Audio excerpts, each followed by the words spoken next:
Many of you by now have seen the interview, or at least seen quotes from the interview that Paul Finebaum did with former Alabama quarterback Greg McElroy on the Always College Football podcast, just hosted by ESPN, talking about the group of five being sacrificial lambs, how they'll never have a chance of competing in the playoffs, that they shouldn't even be there.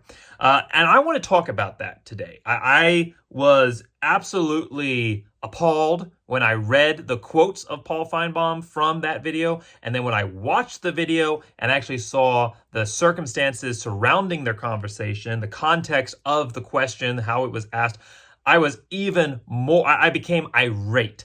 And I think a response is demanded of the completely deluded perspectives that were voiced by both of these commentators in this recent video. So I'm going to go through, I was going to show you a clip from the transcript, but while I'm not really worried about monetization, a lot of the videos on my channel don't get monetized because of highlights or things that I add into them. So I'm not really worried about that for my own right. I don't want any money going to this absolute travesty of an interview by ESPN here. I don't want to fund ESPN in any way. So instead of showing a clip of the video, I took the time to listen to it several times. Very, very painful. But I took the time to listen to it several times and actually write out the transcript of the question asked by Greg and then the answer by Paul Finebaum. And then I'm going to break this down. I'm going to break down why this is so completely misguided and doesn't represent reality in any way. And then I'm going to talk about at the end of the video why these statements are being made, the real reason behind why these completely false statements are being made and the perspective behind them. So this is again from the Always College Football podcast hosted by ESPN. I will include a link to this podcast in the description of the video. Please don't go and watch it. This is pretty much everything you need to know. There's not really anything to be gleaned from that video, but for cases of, for the sake of sources, I will provide a link to it in the description of the video. But anyhow, from on Always College Football podcast, so Greg leads off with a question. They've been talking a little bit already about the new playoff format and their thoughts on that, and they get to the group of five. So he says, I have gotten to the point now, Paul, where I just acknowledge that the group of five and the power five are very different. With the advent of the portal, the advent of NIL, you're seeing great group of five players kind of get picked every year to go join Power 5 leagues. It's reflected in the NFL draft. It's been reflected with the, I guess you could say, complete beatdowns the last few years of the G5 programs. Last year, Liberty. I know Tulane beat SC the year before, but prior to that, the G5 had traditionally been remarkably competitive against the Power 5, but kind of become less and less over the last couple of years. And I feel like that gap is widening significantly, especially now that some of the best G5 programs are now in the Power 5 and Big 12, like Cincinnati, UCF, BYU, Houston, you name it. So why is there at this point a need to satisfy the G5 when it comes to the 12-team format?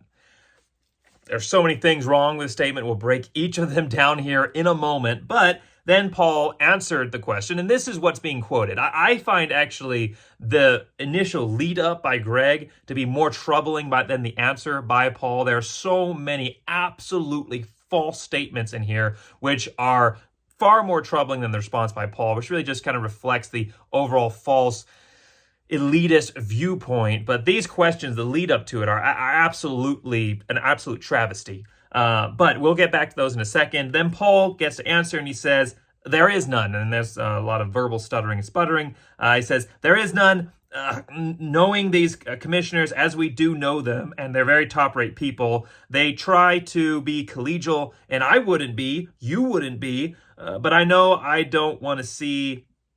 I felt badly for Liberty this year. They had a great season, and it seemed like it got torched on that final game. There is no way they can compete. They are simply going to be sacrificial lambs. And that quote, sacrificial lambs, was put out as the headline by a couple of different media outlets that I'm not going to promote either, because I don't think that they are legitimate or should deserve any additional spotlight than what they're already getting. But this is, of course, you need to remember the perspective of the two individuals coming into this. And I don't want to use an ad hominem attack or build up a straw man, but it is important to remember the perspectives of the individuals and where they're coming from. former Alabama quarterback, and a commentator whose job is to commentate on the SEC. So they're coming from the elitism, the Power Five, not just the Power Five, but Alabama and the SEC, who already don't consider that any other conference can compete with them, let alone the Group of Five. So you should at least just understand the perspective that they're coming from. This isn't a balanced, unbiased viewpoint that is being expressed. But I want to address the absolute train wreck of this video, but I want to address the comments that were made in this video one by one. And there's really 6 different major issues that need to be pulled out of this video. The first and foremost major issue from this is that the statement that the Group of Five and the P5 are very different. He says, Greg says, I just acknowledged the Group of Five and the Power Five are very different. Key word on very. Everybody would acknowledge, everybody would admit that there is a difference between the Power Five and the Group of Five. They have more money in general than most Group of Five programs. That doesn't stand from top to bottom. Not every program in the Power Five is competing at a higher level economically, financially than every program in the Group of Five. There are Group of Five programs like Liberty and Boise State that do an incredible job with their fundraising that can compete with at least mid-level Power Five programs financially. So that's not necessarily true across the board, but in general, the Power Five leagues, they have not necessarily the top teams, but the top money. And this conversation, don't get it wrong, it's not about talent, it's not about level competition, it is all about money. That's all that ESPN, that's all that the media conglomerates care about is money. They don't care about the pageantry. They don't care about the thrill of the sport itself and the integrity of the sport. They just care about money. And so in their eyes, when they look at life, all they're seeing are dollar signs, whether you have a lot next to your name or less next to your names. And if you have less, then you're not really as important or worth their time or consideration. So for the Power Five programs, that's what they're looking at. They see them as having more money. So we can acknowledge that there is a difference between the Power Five and the Group of Five. But that gap is not as wide as most people would try to make you see. Yes, between the elite level of the Power Five, the top 20 or so teams, and the most other teams in college football. I mean, the top 10 teams in college football and almost any other team in the Power Five don't really compare. I mean, the comparison between them and the Group of Five, and the comparison between the top 10 teams in the Power Five and the Group of Five, and the top 10 teams in the Power Five and the rest of the Power Five, that comparison's pretty much even. I mean, the top 10 elite schools, and we're talking, Georgia, Alabama, at least under Saban. We'll see how things work now with the new coach Burrow coming in. Florida State, Clemson, Ohio State. The resources that these top programs have outstrips every other school's potential. So yes, at the very top echelon of college football, there is certainly a few teams that stand out from everybody else. But top to bottom, across the Power Five and the Group of Five, the mid to top level of the Power Five compares quite nicely, in most cases, to certainly the bottom, to the upper echelon mid-tier of the Power Five. The mid-level teams in the Power Five compare quite evenly to the top-level teams in the Group of Five. There is much more parity within college football than is seen and is thought. And we see that every year. We see that every year with notable Group of Five teams beating, or notable Power Five teams going down to Group of Five teams or having to fight it out at close finishes. Look at this last season, for instance. Texas, Alabama, both programs that ended up in the playoffs nearly lost early in the season to decent to terrible Group of Five programs. Texas almost lost to Wyoming. It was an okay Group of Five program this year. That game was tied going into the fourth. That game was tied up about midway through the fourth, about the 9-minute mark. Texas was able to get a 2-score lead on Wyoming, and a last-minute pick six ended up making that score a little bit of a wider, more respectable margin. But that was a game that Texas almost lost. Alabama 17-3. I mean, we all remember Alabama almost losing that game. That was a game that through most of the game was within a possession or a couple of possessions. Alabama almost lost that game. Those are two of the top programs in college football this year that went to the playoffs, almost lost to not top level, not, SMU, not Tulane, not Boise State, though I wouldn't necessarily call Boise State this year top level, but in general, they weren't losing to the top or upper echelon of the group of five. They were losing to just group of five teams. Anybody can beat anybody, and we see that every single year. The game of college football is so much more complex than simply which rosters have more talent and which rosters have less so-called talent. It's not a game that's won on paper. It's a game that's won on the field. Every single year, the group of five teams overall, there'll be blowouts. There's blowouts when Power 5 teams play as well. But overall, the group of five pretty consistently holds their own, either winning or almost winning against all levels of the Power 5, even up to the upper tiers. I mean, remember last year when App State beat Texas A&M and Marshall beat Notre Dame? I mean, App State's a pretty consistently up there group of five team, but Marshall hasn't really been, at least not recently. They go out and they beat Notre Dame. Every single year, things are like this, and they have been like this for the last 20 plus years. This is not a recent development. I mean, he goes on later to say that he thinks, they've been the group of five traditionally been remarkably competitive against the Power 5. I kind of feel like that's less and less for the last couple of years. First off, that is not shown by the last couple of years. This has been the mantra. This has been the going story for the last 20 plus years among the elites in college football and then a growing number of the media, that the group of five just can't compete, that they're not the same, that there's a massive difference. Even when Boise State was in their heyday, 2008 to 2011, this was the story that was going around, was that the group of five couldn't compete. Even when at the same time that Boise State was knocking off the second place Pac-12 champion in 2008, the Pac-12 champion in 2009, the ACC champion in 2010, the second place SEC conference runner-up in 2011. So even when Boise State was going out and beating the number one or number two team in multiple Power 5 conferences, you still had this false, completely baseless idea that the group of five somehow couldn't compete, or wouldn't be able to compete regularly with the Power 5. And they made sure that that was not tested by making sure that Boise State in the postseason didn't play anybody every single year. 2008, Boise State went and played a group of five program, even though they were undefeated. 2009, undefeated, another group of five program, the Fiesta Bowl. 2010, Boise State loses one game. They play a barely ranked Utah. And the greatest travesty of all, 2011, Boise State, one loss, top 10 team, goes and plays a 6-6 Arizona State in the Mako Bowl. They made sure that their theory that the and that Boise State team was the best overall team, 2008-2011, that has ever existed in the group of five. No other group of five program has had a run like that, of that high level of success for that long in the group of five history. That was the best group of five team. The 2008-2011 combined team was the best team of any group of five program ever. And they made sure that that team did not get a chance to test their theory that the group of five was somehow lesser than the Power 5, that they couldn't compete. So don't go around thinking that this is a recent development because of conference realignment or because of NIL or transfer, like Greg goes to talk about later and we'll address in a second. Don't go around thinking that this has anything to do with anything that's going on right now. This is the line. This is the party line that the media has been trying to sell for years. And over time, they are getting more and more opportunities to promote that. They're bringing more media members in as college football due to conference realignment becomes more and more limited and stacked at the top. They're getting more and more opportunities to pander this completely false statement that is not backed up by anything we've seen over the last 20 years of college football. Moving on to the second majorly problematic statement here by Greg.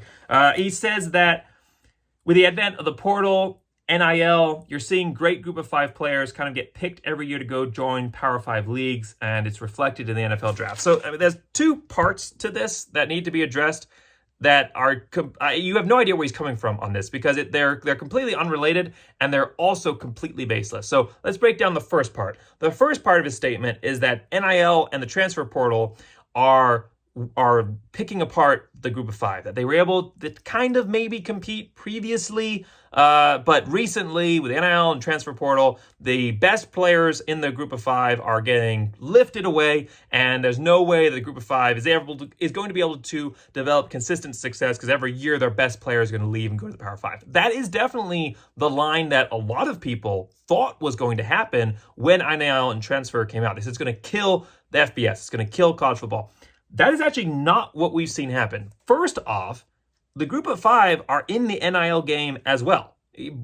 Top programs in the group of five, not every program in the group of five, there's definitely bottom tier teams are going to probably feel this hurt a little bit more, and it might impact them. But middle to top tier programs in the group of five, they have money too. They have donors, they have boosters, they have powerful alumni. I mean, schools are pumping out thousands of graduates every single year, and the odds are that some of them are going to go be successful and then want to reach back and support their program no matter where they're coming from. So they're in this NIL game as well. Jeremiah Dickey's been reeling in $1 million investments over and over and over again. And then Boise State also was able to go out and keep the best running back in the country coming back. This is the guy that statistically, some arguments can be made between him and the guy coming back from Oklahoma State. But when you come down and you look at the actual facts as they are, Ashton Jeanty, hashtag Heisman campaign, is the best running back in the country. And he was looked at by a ton of Power 5 programs that would have loved for him to come and lead their program. And he could have gone elsewhere and signed massive NIL deal. But he chose to stay at Boise State. And it wasn't just due to loyalty. That was a heavy factor. But Boise State cut him a $300,000 plus check with other benefits. Boise State was able to do that. Yeah, I'm not saying, there's other Power 5 programs out there that are cutting multi-million-dollar checks for some of these athletes. And is a group of five going to be able to compete with that? Well, maybe not, but that's not the norm for NIL. The norm for NIL is not that every athlete is getting cut a multi-million-dollar check. Most athletes came to a school for a reason in the first place. They have some form of commitment to that brand. They already have reasons to stay. If you can also incorporate some element of financial gain into that decision to stay, that decision to stay is going to be a lot easier. And also remember that the Power 5, they are having to fight off other Power 5 programs as well. And they have a lot more players on their rosters, because I am admitting that there is a talent difference. I don't think it's as large as is said between the Power 5 and the Group of 5, but I am admitting there's a talent difference. So they have a lot more players on their rosters that are being looked at as financially valuable. And now those players, one of the reasons that Nick Saban left college football, he said in a recent interview, was that he thought they could have a solid year this year. But he's talking to 80% of his players, and they're talking about transferring. They're talking about, what are you going to do to make me stay? Where's the money that I can earn by staying here? So it's not just a Group of 5 that's getting picked over. Power 5 programs are getting picked over as well. Players are looking to leave, and you have more players on those rosters that think that they deserve and probably do deserve the financial payout than what a Group of 5 program is having to deal with. A Group of 5 program is probably looking at a couple of players that they have to find a way to pay to maintain. A Power 5 program, they're looking at having to pay every starter, maybe, or at least 5 to 10 guys a high level money. So they're having to, that wealth is now being spread out at the Power 5 level with these Power 5 programs, whereas a Group of 5 is able to concentrate. Look what Liberty did with Caden Salter, arguably one of the best returning quarterbacks in the country, and certainly at the Group of 5 level. He could have jumped and gone elsewhere, and Liberty, which certainly has more resources than most Group of 5 programs and a lot of Power 5 programs, they were able to focus their resources on one guy. They're not shelling out massive NIL deals across the board at Liberty, but they were able to focus their NIL resources on Caden Salter and get him to come back. So that the spreading out of wealth at the top, it actually makes it a little bit more top-heavy there. It makes it a little bit harder to keep guys on your roster because you have to talk about so many different players. So yes, you're getting more NIL investment at that level, probably, with these programs have been around for 150 plus years. You're probably getting more NIL investment at the level than some programs in Group of 5, but you're also having more players that you're having to compete with, and you have the same problems. Even a school like Alabama, who is a perennial national champion, is having to fight to maintain their rosters, and one small coaching change changes everything. So the first point here is that the NIL is not picking apart all the best players in college football in the Group of 5. The facts are on the table right there. I mean, just with two programs, Boise State and Liberty, you have the best running back in college football returning, one of the best quarterbacks in college football returning, and neither of them are playing in the Power 5 this year. They both chose to come back to the schools they were playing in, and that's a story that can be repeated across other elements of Group of 5 as well. But even if programs are losing their top Power 5 players, or their top players to the Power 5, there are multiple opportunities for Power 5 players now come down to the group of 5. There's a lot of openings that are now available. There are guys that maybe were a backup or were getting limited playing time at the Power 5 level who are still elite athletes that are now having a chance to come down, quote unquote down, but come to the group of 5 and have a chance to make their name. Smaller pool, it's better to be the big fish in the smaller pool than have to go up and compete in a much larger bowl where you don't know if you're going to be able to stand out. When you have a guarantee to come down to a program like Boise State, bringing in a 5-star quarterback who was a backup at USC, had a chance to go to multiple other, he could have gone to any other Power 5 program and probably started there, now comes to Boise State where he is going to be one of the biggest name in the group of 5. I mean, he's the highest signed athlete in the group of 5 right now of any program. He is going to come down, and whether it's this year or next year, he is going to make his mark in the college football world in a way that he would not do at the Power 5. Or is not guaranteed to do. And it's going to be a much easier path for him to get there. And that story is told countless times across the group of 5. It was already happening before. Players were already doing that. This is not a new tale. I mean, Quentin Cooley, one of the other top running backs in the country coming back this year for Liberty, he was a backup at Wake Forest, had a respectable, couple hundred yards or so at Wake Forest, comes to Liberty, and now he's one of the top returning running backs in the country with 1,000+ yards.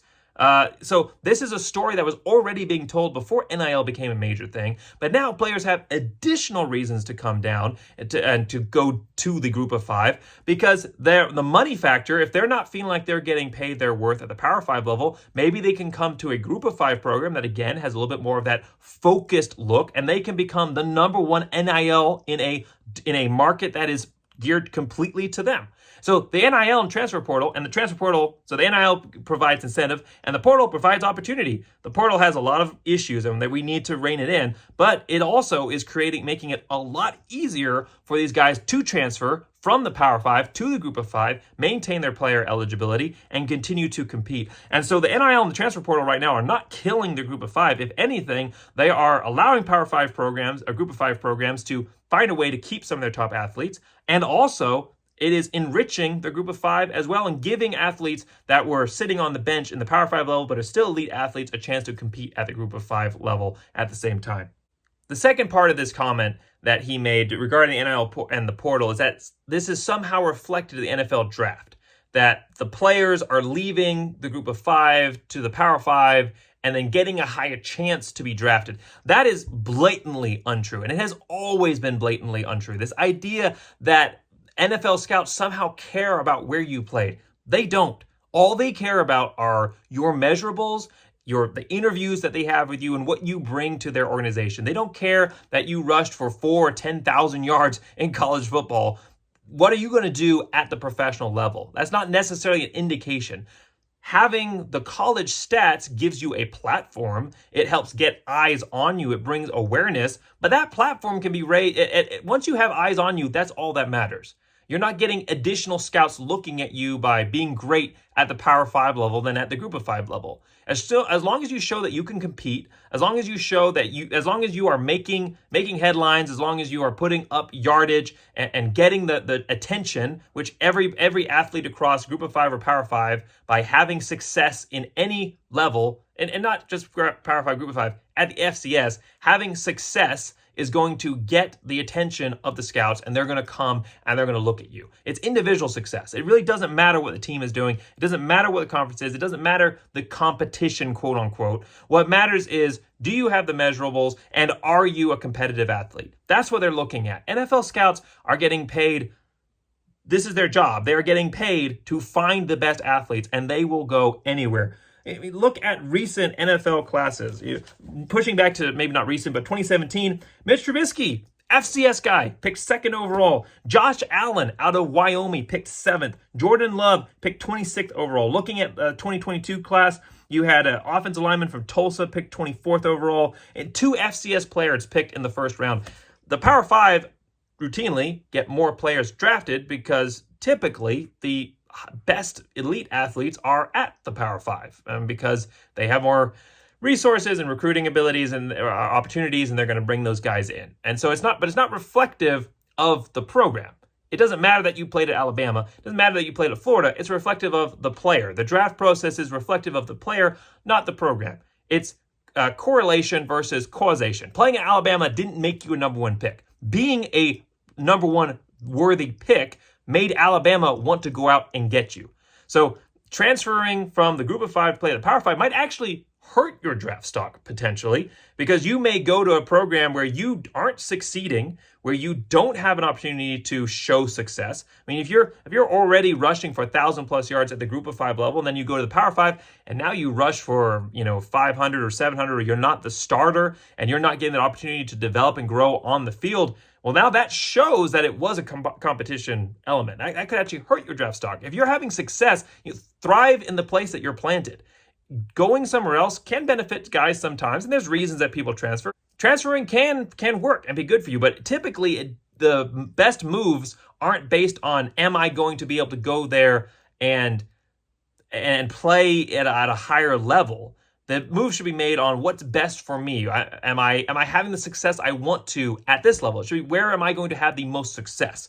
Success is not measured by who you play. Success is measured by your own individual performance, and the NFL scouts are looking at that. So this idea, the drafts classes do not reflect this. The history of players transferring to different programs do not reflect this. There's nothing that reflects the going to the Power Five somehow helping elevate your draft stock. That is a completely baseless argument that is not grounded in any way in facts or reality.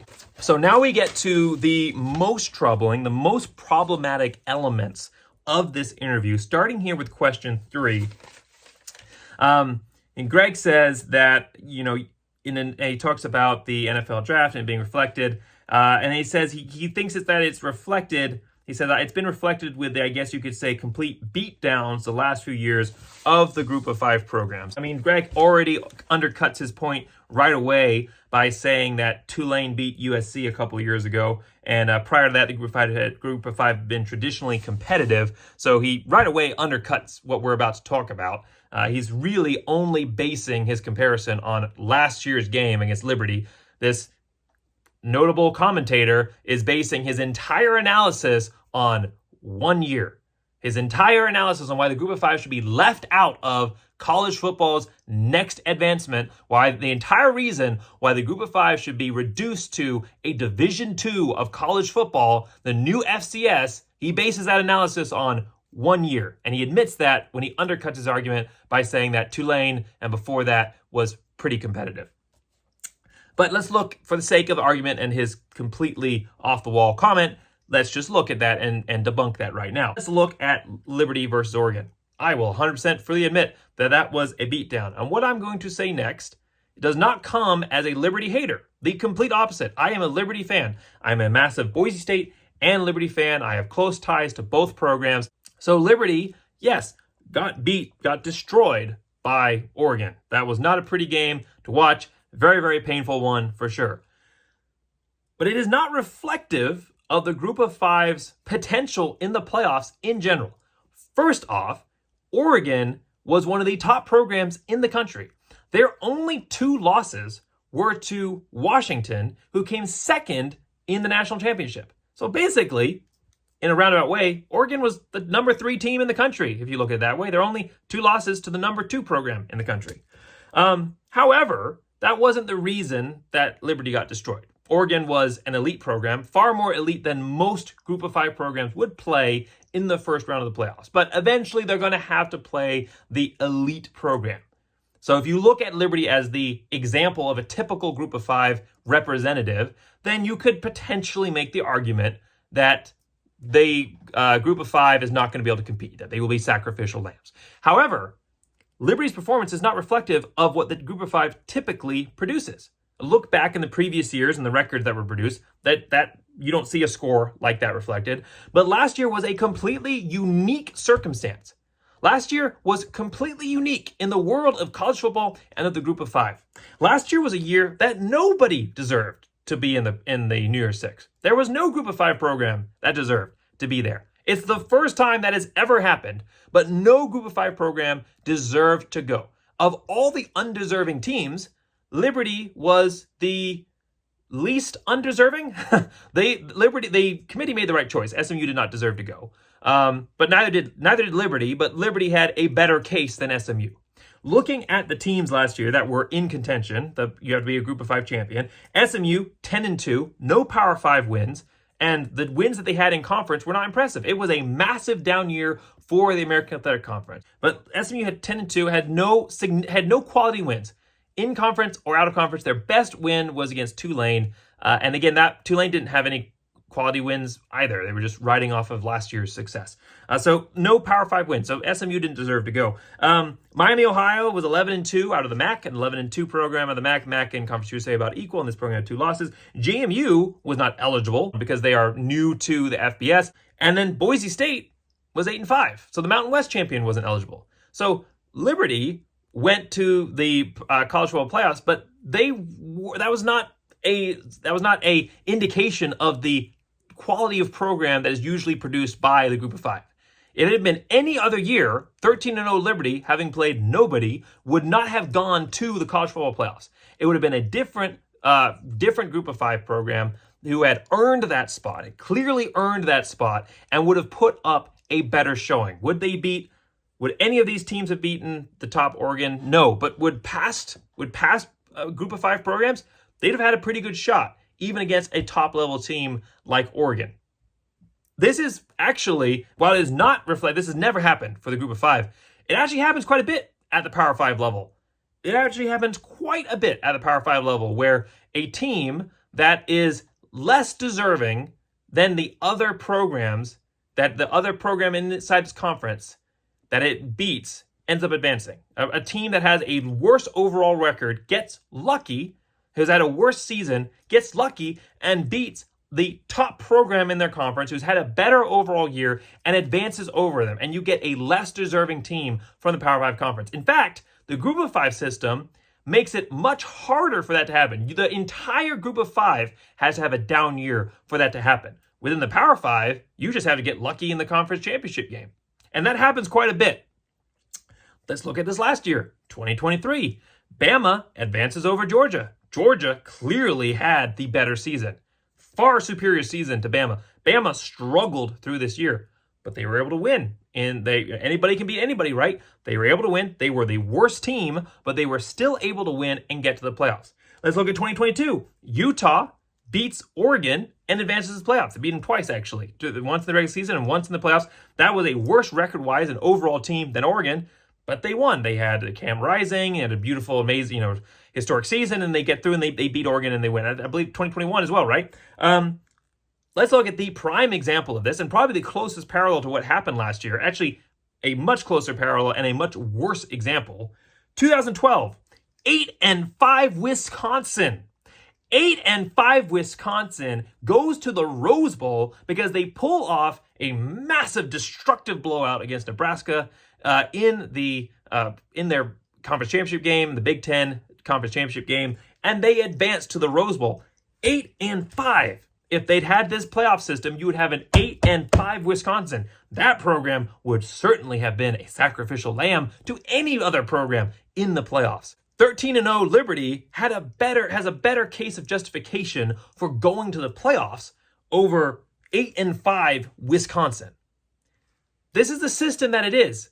And it is much more geared up in the Power 5 level for undeserving programs to advance to the playoff. I mean, you can clearly it is not hard to imagine, maybe a 9-3 Penn State pulling off a win in the Big Ten championship game and advancing over a top 10, top 5 ranked other program within the Big Ten. That's not hard to imagine. And similar things like this one with Wisconsin have happened before. And the Power 5 are actually more geared towards that. So should certain Power 5 conferences not have an opportunity to go play because this could potentially happen? The Group of 5 has to, as a whole, decide that it's going to have a bad year for it to happen. And it is not reflective of what they've done in the past. The Group of 5 actually has a better chance of producing a quality competitor than a Power 5 program because the Group of 5 team has to beat out every other team in the Group of 5.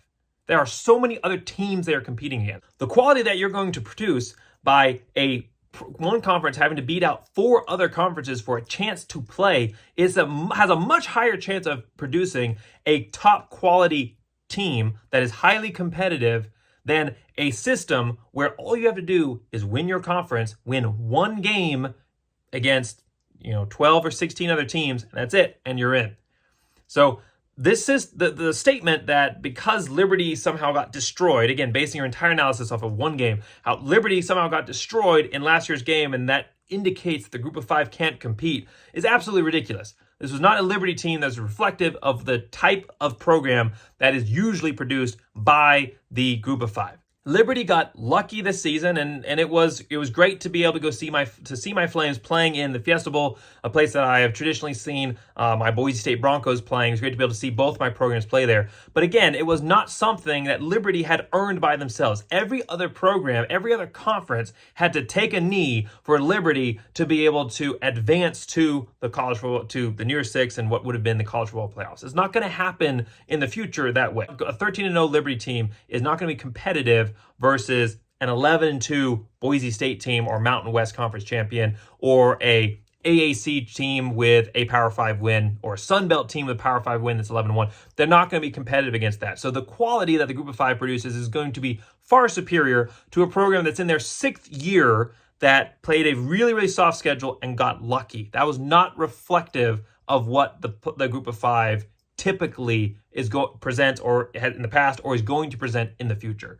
So that argument is completely misunderstanding the college football landscape, because the Power Fives, they're so focused on their elitism and that they forget the rest of college football exists. And because you're not in the Power Five, they don't care about you. They don't care to look at differences. They just see you as the entire same. Your group of 5. Conference USA, it's the same as Mountain West. Boise State is the same as East Carolina, USF. They're all exactly the same, because you're not in a Power 5 conference. Like, somehow being in a Power 5 conference makes you real, makes you worth investing in and analyzing. They just quickly, easily dump off. Group of 5 are all the same. One team represents all of you, and that's it. And the playoff system reflects that as well. This idea that only one team is ever going to be worthy out of the group of 5 is also not something that we have historically seen out of the group of 5. There's usually been multiple teams that deserve a shot but are not given that opportunity. Heydays of Boise State are highly reflective of that. So this idea, completely baseless. He undercuts his own argument right away. He bases his analysis off of a single game, and that analysis, because he bases it off of a single game, is inherently flawed, and when you break it down, it is not representative of what is actually happening in reality, or is probably going to happen in the future. And the last point, and this really comes down to the fundamental issue with the entire perspective. The very last point is that he states, before he says that they're sacrificial lambs, he states that there's no way that they can compete. This is the root of the entire issue. This is what they want to be true. This is what the elites, the Power 5, powers that be, and especially the media want to be true. Remember, this is a representative for ESPN on a show produced by ESPN, a multimedia conglomerate and extension of Disney. They want all the content, because they only view college football as content. They want all the content neatly packaged and concentrated in a way that they can easily control. They don't want parity. They don't want plurality. They don't want different streaming options. They don't want different studio options. They don't want, because you can see this, the comparison to the streaming wars, and because that's how they view it. They don't view this as a sport. They view this as a media entity. They view this as an entertainment entity, and they view it in the same way that they view any TV show or movies or anything of that ilk. It's all the same to them. They want everything in one place, just the top teams where they can control, where they can invest and create this idea that is the only elements of college football that are worth watching. That's what they want.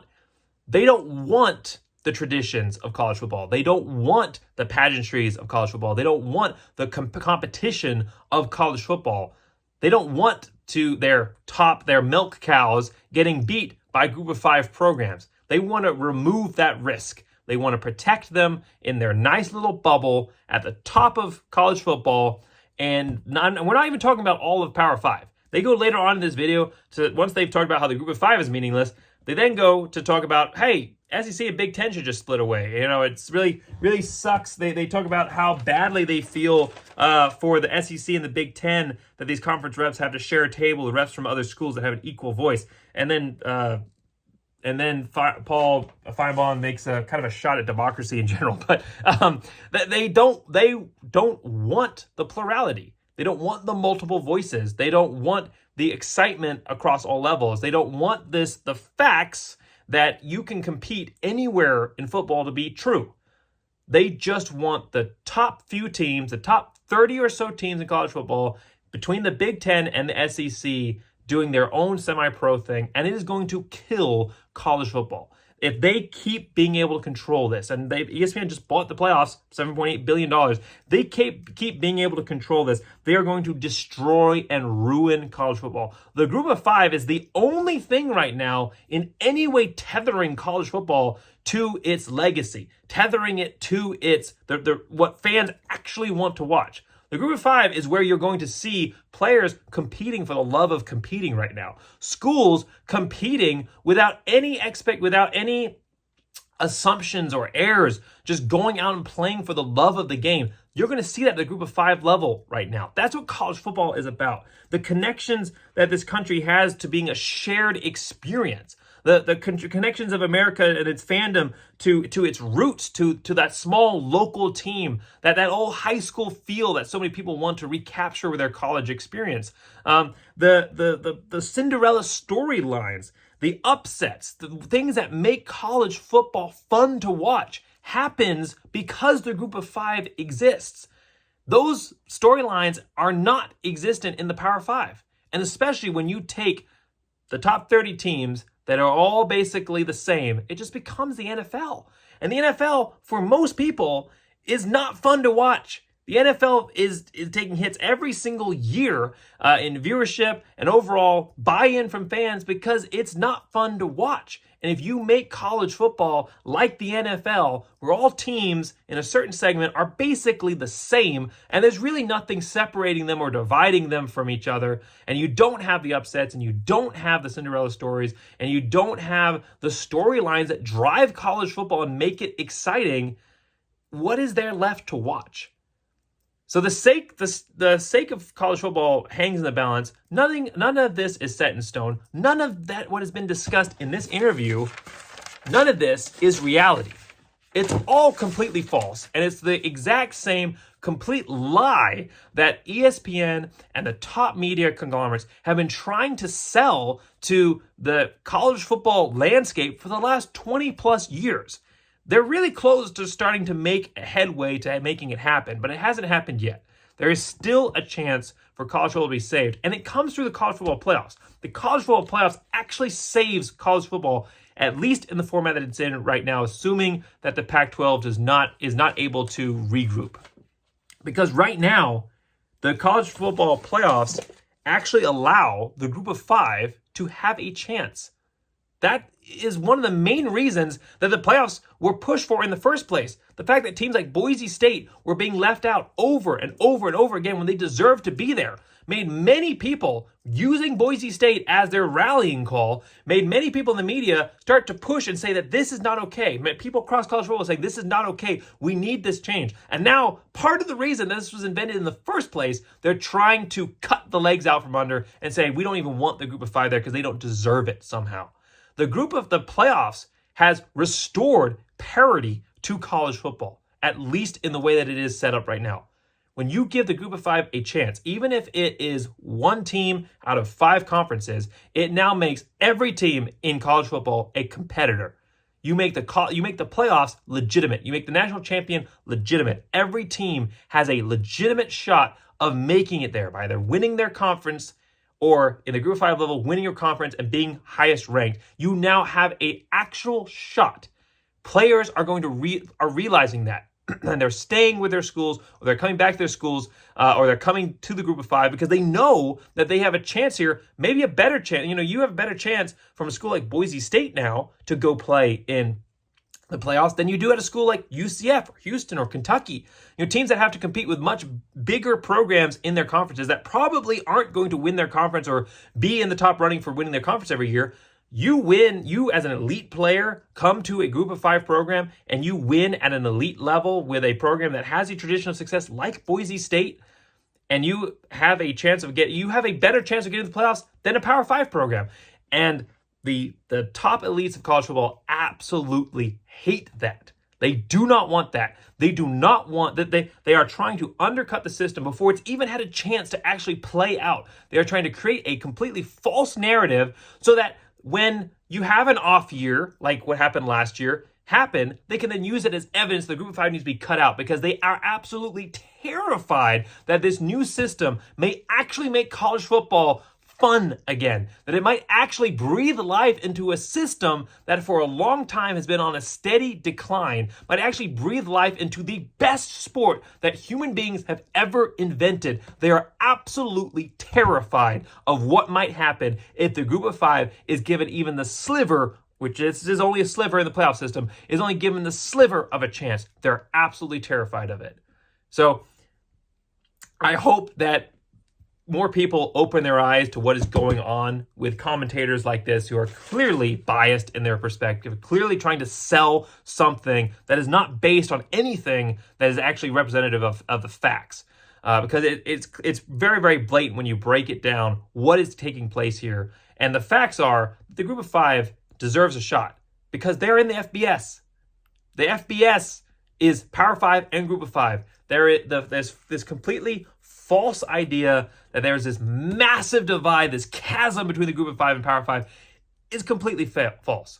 There is no basis for that in what we see on the field time and time again when Power 5 teams play group of 5 teams. They show that you can compete at any level of college football. I'm incredibly excited for this season, for the first real season of college football in the history of college football, when every team has a real, legitimate chance for the playoffs. It's going to be a great year. Enjoy it while we have it before talking heads like this get their voices into ears of people that can actually make a decision and ruin it. For now, we have an exciting season to look forward to. Make sure you like and subscribe if you like Boise State football, obviously. But if you're a fan of the group of 5, if you're a fan of the West Coast football, I talk a lot about playoff conference realignment. If you love any of those, if you love any of those concepts, you love any of those discussion points, make sure you like, subscribe. Thanks so much for being here today.